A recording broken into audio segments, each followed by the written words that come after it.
Tennessee's Republican-dominated state legislature has approved a new congressional map to carve up the state's only black majority district in an effort to help Tennessee Republicans secure all 9 House seats. Tennessee Republican Governor Bill Lee quickly signed the bill into law. Similar efforts to rapidly redraw maps are underway across southern states following the Supreme Court's gutting of the Voting Rights Act last week. The gerrymandering is just one part of a larger Republican push to overhaul the nation's electoral system. A new investigation by Reuters details how the Trump administration is seeking to gain federal control over elections in at least 8 states, using investigations, raids, and demands for access to balloting systems and voter ID records. We're joined now by Reuters investigative journalist Ned Parker.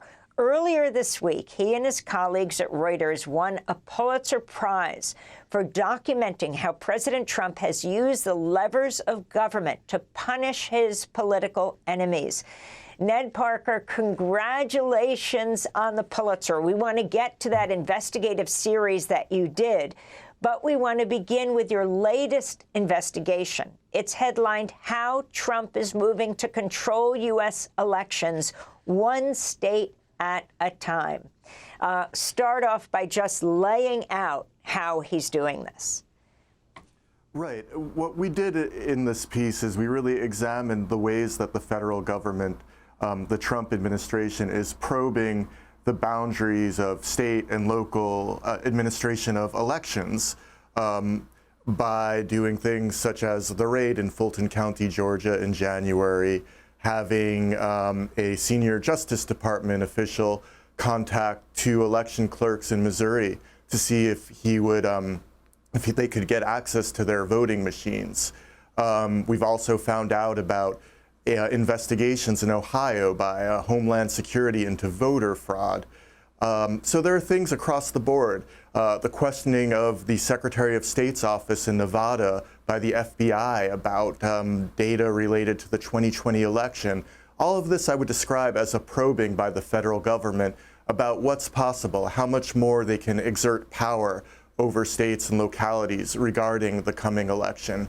And it's a black box, really, how far this goes. The election experts we spoke to, they really see this as a testing of the waters. And what comes next is really an open question. And Ned, President Trump has mentioned in the past trying to federalize elections, which are clearly always have been run at the state level. But what you're seeing is a state-by-state effort to basically go under the radar? Right. Well, what we did was we documented the 8 states where there have been operations. So this is everything from the raid in Fulton County, Georgia, ongoing federal investigations in Arizona into the 2020 election, a similar effort in Nevada, and then things like a former Trump administration official, now a lobbyist, who made calls to Republican clerks, county clerks in Colorado, representing himself as working on behalf of the White House, seeking access to voting machines. And in one case, a clerk from a large county he said he received a call from a senior cyber defense official from Homeland Security to seek access to his county's voting machines. And he said no. When we asked the White House about this and Homeland Security, while they said that the White House declined to comment about the lobbyist, and Homeland Security basically declined to answer about whether or not there was a call from a senior cyber defense official in their agency to this local county clerk who's Republican. And what's really interesting in all of this is that you see real pressure on local officials, certainly state officials, but on local officials. And this cuts across the board. It's a nonpartisan issue. We're talking about Republican clerks, clerks who are Democrats, people who are independent, who administer elections. And as you said, elections have always been administered by state and local officials. And what we're seeing is the Trump administration in some ways is seeking to relitigate the 2020 election, and they're also seeking to impose federal authority over the administration of elections. And this is the local issues we're talking about. And then things like the Trump administration's executive orders seeking to create a national registry of voters, seeking to require documentary proof of citizenship. There are like many aspects to this, a top-down effect with both the Trump administration and Republicans in Congress trying to create these proof of citizenship requirements to register to vote. And then this, what we were describing as these efforts, whether with raids or contacts to local officials or investigations that are impacting officials who day in, day out are just doing their jobs in counties and states.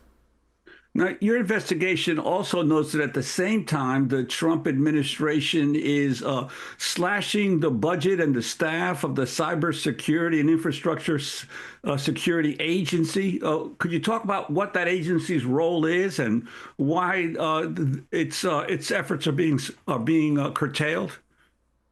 Sure. Well, CISA was created in the first Trump administration, and the head of CISA, that's the Cyber Defense Agency, the original head was fired in 2020 shortly after the presidential election, when he said that election was fair, honest, and one of the best elections in U.S. history. And since the president was disputing his successor, Joe Biden's victory, he fired the first head of CISA. And what we've seen in this term is that the very beginning of his administration, the Trump administration basically cut the budget of CISA and laid off many of its staff.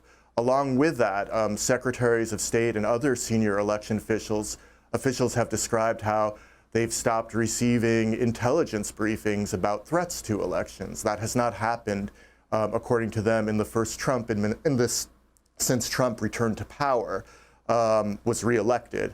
Likewise, local officials, county clerks who would receive security assessments from CISA no longer receive those, and they're having to resort to hiring contractors. So it kind of creates strain, stress. It results in the spending of money. If counties have that money to try to bolster their cybersecurity, there's a vacuum in effect, and there's a sense of dissatisfaction on the state and local level regarding services that they had received before to help create a secure environment for elections. Ned Parker, tell us about the lobbyist Jeff Small. 3 clerks told Reuters he raised the possibility of White House partnerships with their offices and discuss accessing voting machines? Right. So what we were able to confirm is that he contacted about 10 clerks, all Republican clerks in Colorado. And Small had been, in the first Trump administration, working in the Department of the Interior. He then worked for Congresswoman Laura Boebert, and recently he joined a lobbying firm that's works in D.C. and out west, and he did this outreach, introducing himself as working on behalf of the White House. And with some clerks, he spoke about wanting to access machines and to have a partnership with local officials. He arranged one call, with a clerk that we spoke to from El Paso County in Colorado. A senior member, the clerk said he then received a call from a senior official from CISA, the Cyber Defense Agency, who then made the ask that other clerks say that Small had made to them. This cyber defense official asked for access to the El Paso County clerk's voting machines and talked about how he wanted a partnership between local clerks and the Trump administration to advance the president's election agenda because it wasn't moving quickly enough. That's what the clerk said. And Homeland Security, when we asked them for comment about this, they did not address the content of Small's call. They said that Jeff Small did not represent the DHS in any formal way. They didn't dispute that there was some connection, but they said there was no formal relationship. And they did not comment on the senior cyber defense official who the clerk said had called him. But this is an example, I believe, of this kind of probing we're talking about. We also saw this in Missouri, where a senior Justice Department official called 2 county clerks and made a similar ask, and that was in September. The calls in Colorado were in July. The calls to Missouri were in September. And what's interesting in all of this is that these clerks, who are conservative, they believe in their job, their work, and the law, and they saw these requests to access machines as violating state law, and they said no. And all of these clerks really describe an immense pressure on them. They see elections as becoming so highly politicized, and it makes their work so much harder. And Ned, I wanted to ask you about another investigation, and congratulations for winning the Pulitzer, you and your colleagues at Reuters, on this story about the Trump administration going after its perceived enemies. You and your colleagues at Reuters documented at least 470 targets of retribution under Trump's leadership. Could you talk about that? Sure. Well, thank you for the congratulations for myself and my colleagues.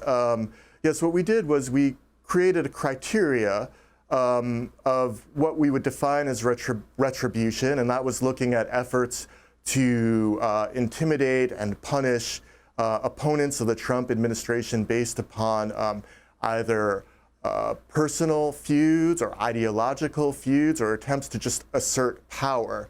And what we found in our count of 470 targets was that it really cut across all aspects of American society. We are looking at corporations, law firms, universities, the media, politicians, former members of the military. It was quite striking. People like Dr. Anthony Fauci.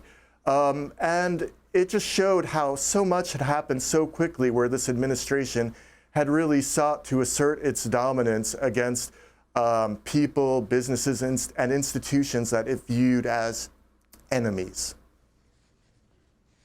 So one of the people mentioned in your Pulitzer Prize winning Reuters investigation is Newark, New Jersey Mayor Ras Baraka. Last year, ICE agents arrested him outside the newly opened ICE jail run by Geo Group called Delaney Hall in Newark.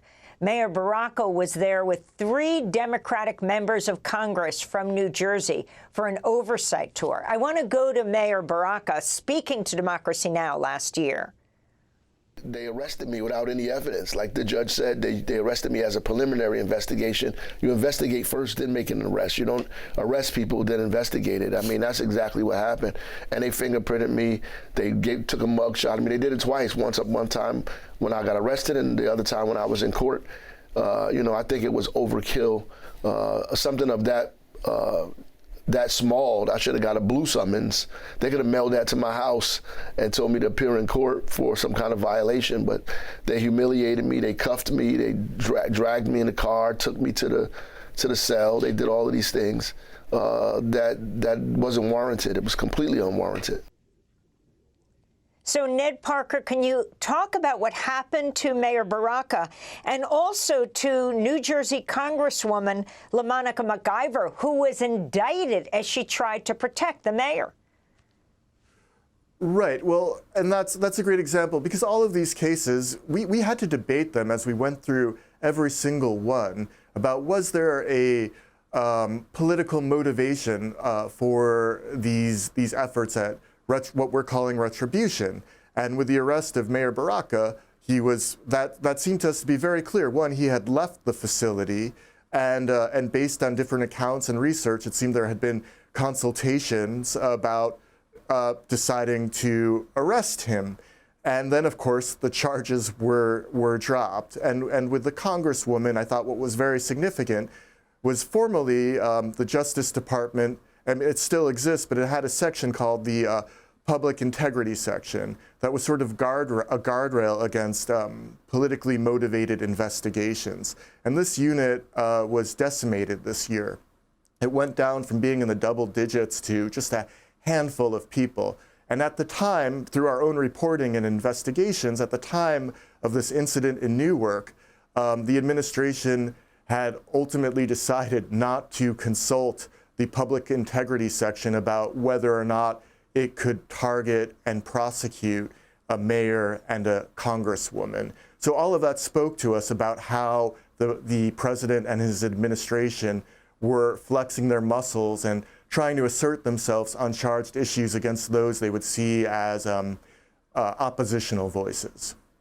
And of course, the congresswoman's case is still going on. Lastly, and we just have a minute, how does President Trump retaliatory efforts compare to Richard Nixon and his notorious enemies list? Do you see these retaliatory efforts breaking from long-standing norms? Well, of course, I'm a journalist and not a historian, but and each time in a history and in American history is distinct. But certainly from the experts we spoke to, historians, students of political science, President Trump and his administration and the way they're going after their quote-unquote enemies or opponents across the different sectors of American society, it is a bending of norms in their view. I think what they did say to us regarding President Nixon is that he wasn't able to, despite his efforts to go after perceived enemies, he wasn't really able to, I suppose, use the apparatus of government in the same way to so effectively target his opponents. So that's what I would say, and we'll see where this goes from here. Ned Parker, investigative reporter at Reuters. He just won the 2026 Pulitzer Prize. We'll link to your prize-winning investigations as well as your most recent piece as you report on how Trump is moving to control U.S. elections one state at a time. Thanks for watching Democracy Now! On YouTube. Subscribe to the channel and turn on notifications to make sure you never miss a video. And for more of our audience-supported journalism, go to democracynow.org, where you can download our news app, sign up for our newsletter, subscribe to the daily podcast, and so much more.